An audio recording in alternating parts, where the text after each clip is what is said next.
Mosaic for real. Selector G-Flow. GKC zine osters. Dazvinini pisa kuti mundinzwe.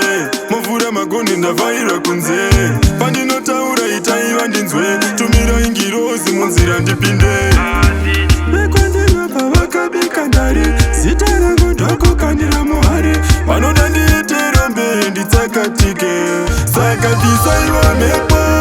Munzira dzandinofamba imi Mwari wedu. Zvinhu zvakawanda zvandinosangana nazvo zvinondishungurudza. Saka bvisaiwo mhepo munzira dzandinofamba imi Mwari wedu. Zvinhu zvakawanda zvandinosangana nazvo zvinondishungurudza. Zvibinga mupinyi rime kundiputira munzira pandoedza kuyambuka zvondisondera mudziva asi kwandoenda ndimimo kuziva ndongotarisa chiedza chiri kubva mabvezuva.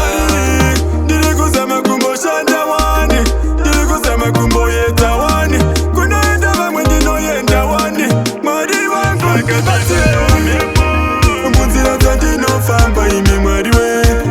Zvinhu zvakawanda zvandinosangana nazvo zvinondishungurudza. Saka bvisaiwo mhepo munzira dzandinofamba imi Mwari wedu. Zvinhu zvakawanda zvandinosangana nazvo zvinondishungurudza.